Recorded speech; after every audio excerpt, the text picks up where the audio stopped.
کہ آپ کی چکی اور عمران خان صاحب کی چکی کی دیوار ایک تھی. ہاں جی، بیچ میں ایک دیوار تھی اکٹھی. ان کی چکی نہیں، ان کی چکی ہیں. ان کے پاس 6 چکیاں تھیں. آپ کے پاس بھی تو 3 تھی. نہیں 3 نہیں، 3 میں میرے پاس ایک تھی، باقی 2 میں تھے.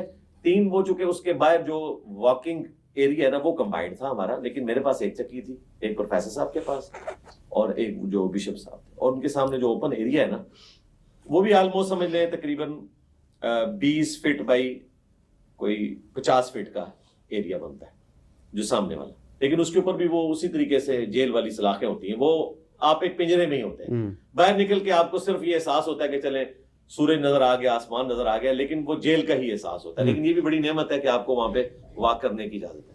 تو یہ بیسیکلی 10 چکیاں اس طرح بنی ہوئی ہیں اور ان میں 3 ہیں، پھر 4 اور پھر اس کے آخر میں بھی 3 اور ان کے درمیان دیوار ہے. یعنی 3 کے بعد ایک دیوار، پھر 4 کے بعد ایک دیوار.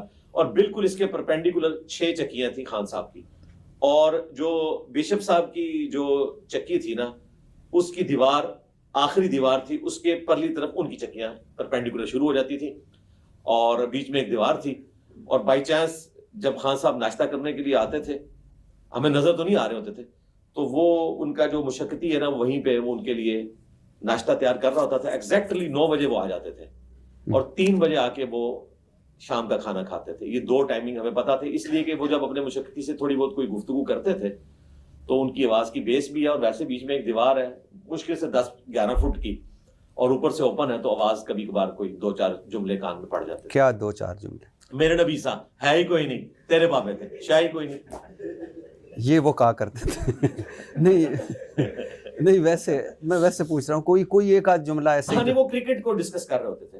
اچھا کرکٹ کو، ہاں ظاہر ہے انہوں نے باقی چیزیں تو نہیں ڈسکس کرنی تھی نا، وہ تو ورنہ اگر وہ اس قسم کی کوئی پالیٹکس ڈسکس کرتے تو ظاہر ہے کہ وہ پھر بات مشقتی سے وہ کرکٹ کے اوپر ڈسکشن. اس کا مطلب ہے ان کے ہاں بھی ٹی وی شیوی جو کہا جاتا ہے کہ بند ہو گیا ہے تو ہوتا نہیں ٹی وی ان کے پاس لگا ہوا ہے اور اخباریں بھی 2 لگی ہوئی ہیں. وہ اس لیے پتا ہے کہ وہ ڈیوٹیز چینج ہوتی رہتی ہے نا. کچھ عرصہ ان کے پاس جس بندے کی ڈیوٹی ہے وہ ادھر بھی آ جاتا ہے تو کبھی کبھار کوئی بات پتہ چل جاتی ہے. باقی یہ جو پبلک میں مشہور ہے نا کہ ملاقات کوئی کسی سے کر سکتا ہے، اس طرح کوئی ملاقات نہیں کر سکتا. چاہے آپ کی ایک دیوار ہو، اس دیوار آپ سمجھ لیں وہ دیوار ایسی دیوار ہے کہ وہ پولیس رات ہے اس کو کراس کرنا، تو آپ دوسری طرف نہیں جا سکتے اس طریقے سے. 6 چکیاں ان کو ملی ہوئی ہیں، جس طرح ہمارے 3 اکٹھی تھی ان کو 6 کی 6 ملی ہوئی ہیں. ان میں ایک آدھ میں شاید ان کا مشقتی، باقی میں سامان اور باقی سامنے ان کو اوپن ایریا بھی ملا ہوا ہے. لیکن ظاہر ہے جیل ہی ہے. تو وہ ناشتہ کرنے اس چکی میں آتے تھے؟ جو چکی نہیں، وہ اوپن ایریا تھا. اچھا اوپن ادھر ہمارا اوپن ایریا، ادھر ان کا اوپن ایریا، وہ آپس میں 90 ڈگری ہے. اور اس میں بھی دیوار ہے؟ ہاں جی دیوار ہے، ظاہر دیوار ہے. اگر گوگل میپ ہو تو میں آپ کو ایگزیکٹلی بعد میں دکھا بھی دوں گا. اچھا تو اچھا، لیکن سب کو نہیں دکھاؤں گا کیونکہ سیکورٹی ریزن ہو جائے گی. ہاں اچھا، تو کبھی کبھار یعنی وہ ناشتے کی اور وہ ناشتے میں ایگزیکٹلی 9 بجے آ جاتے تھے. خوشبوئیں تو آتی ہوں گی آپ؟ جی بالکل خوشبو، اور یہ جو دیسی گھی اور یہ باتیں ہو رہی ہیں بالکل یہ تڑکے لگتے تھے اور ہمیں خوشبو آتی تھی. ہم تو جیل کا ہی کھانا کھاتے تھے وہ. اور یہ کوئی ان کے اوپر احسان نہیں ہوا تھا. بی کلاس مجھے بھی اویلیبل ہو سکتی تھی. ظاہر ہے میں نے 19 گریڈ سے ریٹائرمنٹ لی ہوئی ہے، مجھے بھی ایک مشقتی مل سکتا تھا، لیکن سیکورٹی ریزن کی وجہ سے ہم اس طرف جانا نہیں چاہتے تھے. اگر مجھے ملے تو ایک ایکس پرائم منسٹر کو تو اس سے زیادہ فیسلٹیز ملنی چاہیے اور وہ ملی ہوئی تھی ان کو. ان کے پاس یعنی وہ چکن وغیرہ ان کو کچا دے دیتے تھے، وہ ان کا مشقتی ان کو بنا دیتا تھا اس طریقے سے. دوپہر کا کھانا وہ 3 بجے کھانے آتے تھے تو وہ ہمیں پتا ہے، اور یہ ایگزیکٹلی ان کے تھے. لیکن 4 نومبر کے بعد پھر ہم نے ان کی آواز نہیں سنی. 4 نومبر کے بعد؟ ہاں وہی والی بات جو پبلک میں مشہور تھی کہ 4 کے بعد شاید ان کو اندر کر دیا. تو چونکہ میں ٹی وی بھی دیکھ رہا تھا تو مجھے بھی خدشہ پڑا کہ کوئی ایسی حرکت ہوئی ہے. لیکن پھر وہ وہاں پہ ایک بندہ کو ڈیوٹی پہ تھا، میں نے اس سے پھر ریکویسٹ کی کہ یار مجھے یہ ذرا کنفرم کر کے بتاؤ. تو اس نے کہا نہیں وہ اب دوسری طرف بیٹھتے ہیں کیونکہ دھوپ اس طرف ہوتی ہے، اس لیے وہ ادھر جا کے بیٹھتے ہیں. اچھا اب اس طرف نہیں بیٹھتے. تو وہ پھر کنفرم ہو گیا، بعد میں کنفرم ہو گیا. وہ یہ جو مشہور کیا ہوا نا کہ ان کو جناب وہ باہر نہیں نکلنے دیتے. فجر کے بعد یہ ایس او پی ہے، ہر بندے کی چکی کھلنی ہی کھلنی ہے، اس کو کوئی بند کر ہی نہیں سکتا. جو جیل مینول ہے نا اس کے تحت بھی وہ کھلنی ہے. یعنی چاہے اس نے باہر نکل کے مشقتی سے پولیٹیکل گفتگو بھی کرنی ہے تب بھی وہ چکی ضرور کھلنی ہے، اس کا رائٹ ہے. یہ مسئلہ ان کو یہ ہوتا ہے کہ باہر گفتگو نہ چاہے، یعنی یہ کوئی سیاست کا ہیڈ کوارٹر نہ بنے. یہ میں ان کی بات کر رہا ہوں. تو یہ دھوپ کی وجہ سے گئے تھے کہ آپ کی وجہ سے دوسری طرف؟ نہیں میں نے تو کوئی بات اونچی آواز سے کرنی نہیں ہوتی تھی. نہیں نعرہ مارا ہو شاید انہوں نے، وہ تو میں نے ایک اگر میں وہاں سے آواز ان کو لگاتا نا تو وہ سن سکتے تھے. لیکن ظاہر یہ ان ایتھیکل ہوتا تو میں نے جیل کا کوئی پرنسپل توڑنا تو نہیں تھا.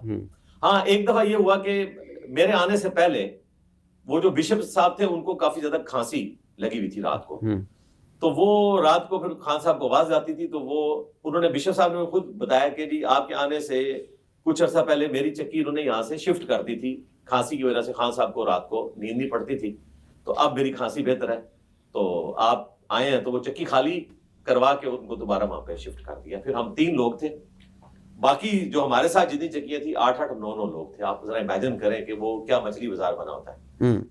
اور کبھی کوئی خاص گفتگو آپ نے ان کی نہیں سنی؟ کوئی خاص نہیں خاص بھائی، کبھی کوئی اونچی کوئی بات کر کرکٹ کے بارے میں کوئی اس طرح کی گفتگو آ گئی، کوئی اور بات جو یاد آ رہی ہو یا کچھ؟ نہیں، کوئی ایسی بات نہیں ہے کہ میں جو مجھے سنائی دی گئی ہو۔ اب میں خود سے اگر کوئی سٹوری بنانا چاہوں تو وہ بنا سکتا ہوں، لیکن اللہ سے خوف آتا ہے، بس میں نے اتنی بات سنی۔ اچھا، آپ حافظ آباد جیل پہنچ گئے، حافظ آباد جیل میں کتنے دن رہے؟ وہاں پر میں 31 اگست کو لے گئے اور آلموسٹ کوئی زور کے قریب میں وہاں پہ پہنچ گیا تھا، زور سے پہلے ہی۔ اس کے بعد 11 ستمبر 9/11 ہمارے ساتھ بھی ہوا نا، 9/11 کو میں پھر وہاں سے نکلا ہوں، اور 9/11 کو جیلم لے کے آئے اور یہاں کورٹ میں پیش کر کے میری کسٹڈی زبردستی حوالے کر دی NCCIA کے، اور بجائے اس کے کہ وہ اپنے SOP کو فالو کرتے، انہوں نے کہا چونکہ آپ نے کسٹڈی حوالے کی ہے آپ کی، انہوں نے پولیس نے، تو اب ہم مجبور ہیں کہ جو پولیس والی FIR ہے اس کے اگینسٹ ہم ایک FIR کاٹیں گے، ورنہ ان کا SOP یہ نہیں ہوتا۔ SOP یہ ہے کہ وہ 3 دفعہ نوٹس بھیجتے ہیں، بندے کو بلاتے ہیں، تحقیق کرنے کے بعد FIR کٹتی ہے، لیکن یہاں چونکہ یہ لوگ کاٹ چکے تھے اور کسٹڈی حوالے کی تھی، اس لیے ان کو مجبوراً FIR کاٹنی پڑی۔ یہ ان کا آرگومنٹ ہے، باقی لیگل تو ہمارے وکلاء ہی آپ کو بتا سکتے ہیں۔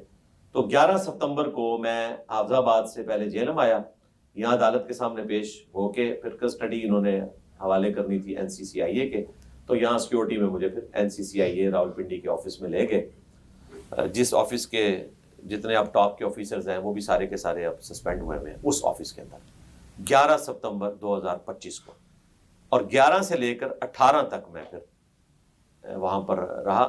11 کو تو ظاہر کورٹ کے سامنے انہوں نے پیش نہیں کیا، 24 گھنٹے کے اندر پیش کرنا ہوتا ہے، تو انہوں نے 12 کو پھر کورٹ کے آگے پیش کیا اور ریمانڈ لے لیا، 19 تک کا لیا تھا، 7 دنوں کا۔ ہاں، لیکن سیکیورٹی ریزن کی وجہ سے 1 دن پہلے انہوں نے ریمانڈ ختم کر کے مجھے اڈیالہ شفٹ کر دیا۔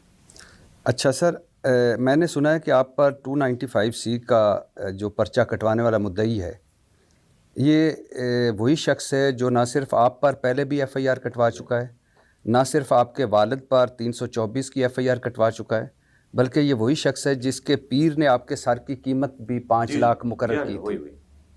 تو کسی کو نہیں پتا تھا کہ یہ پہلے بھی یہ اٹیمپٹ ہو چکی ہے اور یہ اٹیمپٹ جھوٹی بھی ہو سکتی ہے، یہ محض الزام بھی ہو سکتا ہے؟ اس حوالے سے کوئی تحقیق نہیں ہوئی؟ نہیں، سب کو پتہ ہے، سب کو پتہ ہے۔ پھر کیا آپ کو پتہ ہے کہ ایسے لوگ ریاست کے لیے بعض اوقات ایسٹ ثابت ہوتے ہیں، اس لیے ادھر آتے بھی ہوتے ہیں۔ تو اس کا مطلب ہے کہ اگر اس بار بھی یہی پرچہ کٹوانے والا ہے تو اس کا مطلب ہے کہ ریاست پیچھے تھی؟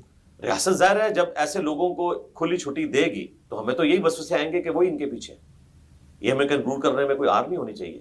اس وقت بھی میں نے ویڈیو بنائی تھی، آپ دیکھیں چیف جسٹس کے سر کی قیمت رکھنے کے اوپر ایک بندے کو آپ نے 35 سال کی سزا سنائی ہے، اس سے پہلے تو میرے سر کی قیمت رکھی ہوئی تھی 5 لاکھ۔ 5 لاکھ ہم نے اس کے اوپر FIR بھی کٹوائی تھی، لیکن کچھ بھی نہیں ہوا۔ تو اس کا مطلب تو یہی ہے کہ کہیں نہ کہیں ان کو سپورٹ حاصل ہوتی ہے اس حوالے سے۔ باقی ہمیں پرواہ کوئی نہیں ہے، میں ریاست کو بھی بتا دوں اور اگر ان کے کوئی پالتو ہیں تو ان کو بھی بتا دوں کہ مجھے رتی برابر کوئی فرق نہیں پڑتا، بالکل میں اسی پیشن کے ساتھ اپنے سلوگن کو لے کے چلوں۔ میرے نبی صاحب ہے ہی کوئی نہیں، تیرے بابے تھے شاہی کوئی نہیں، اور ان میں اگر اس بابے کو شامل کیا جائے جس نے میرے سر کی قیمت رکھی تھی تو دوسرے مصرے کو ماننے کے لیے بھٹی صاحب بھی تیار ہو جائیں گے کہ ہاں اس قسم کے بابے تو شاہی کوئی نہیں۔ ہاں نہیں، سر کی قیمتیں تو نہیں رکھنی چاہیے۔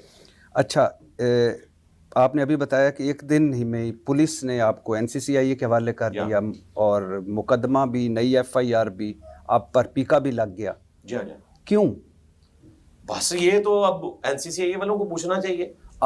آپ اتنے مشہور و معروف شخصیت ہیں، اتنے آپ کے فالوورز ہیں، آپ کے ساتھ آپ کو DC آفس لے جایا جاتا ہے، گھر فون کیا جاتا ہے، آپ کو بلایا جاتا ہے، DC آفس لے جایا جاتا ہے، DPO آفس لے جا کر آپ کو ایک پرچے پہ کہا جاتا ہے اندر، پھر وہاں سے جیلم سے پھر حافظ آباد سے جیلم سے اڈیالہ سے پولیس سے FI، یعنی آپ نے کہیں بھی کوئی رجسٹ نہیں کیا؟ میں نے کیوں رجسٹ کرنا تھا؟ میں تو اپنے حق کے لیے، جی میں اپنے رب کے سامنے اپنی فریاد کرتا ہوں، پلس ہم قانوناً معاملات کو لے کے چلتے ہیں. تو ہم نے پھر قانوناً پہلے دن ہمارے وکیل صاحب جو حافظ طاہر ایوبی صاحب ہیں وہ وہاں پہ میرے ساتھ ملاقات کے لیے پہنچ آئے تھے، اور ہم نے قانوناً اس معاملے کو لے کے چلنا تھا، نہ ہم نے کوئی روڈ بلاک کرنی تھی، کیونکہ ان چیزوں کو میں غلط سمجھتا ہوں. دیکھیں جن تنظیموں سے میرا شروع سے اختلاف ہے کہ وہ ایکسٹرا جوڈیشل طریقے سے لوگوں کو تنگ کرتے ہیں، ان پہ مقدمات بناتے ہیں اور ریاست کو تنگ کرتے ہیں روڈز بلاک کر کے، دھرنے دے کے.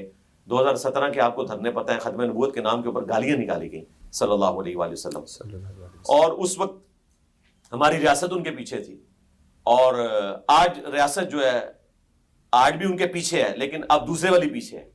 پہلے پشپ پناہی پہ تھی، اب وہ آگے آگے بھاگ رہے ہیں اور ریاست پیچھے پیچھے جا رہی ہے. وہ اڈیالہ سے بیل لے کے نکلتے ہیں تو باہر ڈالا کھڑا ہوتا ہے، دوبارہ اگلے مقدمے میں اندر چلے جاتے ہیں. تو ریاست کو دیکھنا چاہیے کہ آپ اس قسم کی حرکتیں نہ کریں کہ آپ کو اپنے گناہ دھونے کے لیے پھر اتنی زیادہ ایفرٹ بعد میں پٹ کرنی پڑے کہ پولیس والوں کو شہادتیں دینی پڑیں. اور عام لوگ تو ویسے ہی شہادتیں دے رہے ہیں، اتنے عرصے سے دے رہے ہیں اور تکلیف کاٹ رہے ہیں، لیکن ریاستی اداروں کو تو دیکھنا چاہیے کہ یہ لوگ ہمارے گاٹے فٹ ہوں گے. تو ہم نے قانونی راستہ اختیار کیا، اور کوئی اور طریقے کو چونکہ میں غلط سمجھتا ہوں، اس لیے میں نے اپنے لوگوں کو سختی سے منع کیا تھا کہ آپ نے کوئی ایسا کام نہیں کرنا. اس پہ میں بعد میں آتا ہوں، لیکن میں حیران اس بات پہ بھی ہوں کہ آپ جب FIA کی تحویل میں تھے تب 2.5 ہفتوں کے بعد پہلی دفعہ اگر میں غلط نہیں ہوں تو آپ کے والد آپ سے ملے. ہاں جی، وہ اڈیالہ میں ملے تھے. اڈیالہ میں، یعنی 2.5 ہفتوں کے بعد ملاقات. جی. تو فیملی بھی نہیں مل پا رہی، اور کیا مطلب کیا ہے؟ حوالات میں تو مل سکتی تھی فیملی، میں نے خود ہی منع کیا تھا. اچھا، خود ہاں، میرے اپنے ٹیم ممبرز تو ملے تھے مجھ سے آ کے، اچھا، اور وکیل صاحب بھی ملے تھے.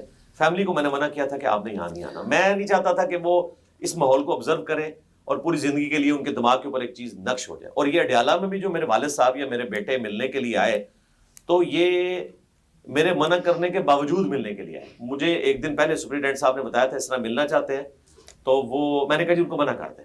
اور ایک دن بعد انہوں نے مجھے بلوا کے ملاقات کروا دی. میں نے کہا میں نے تو منع کیا تھا. انہوں نے کہا نہیں جی ملاقات کر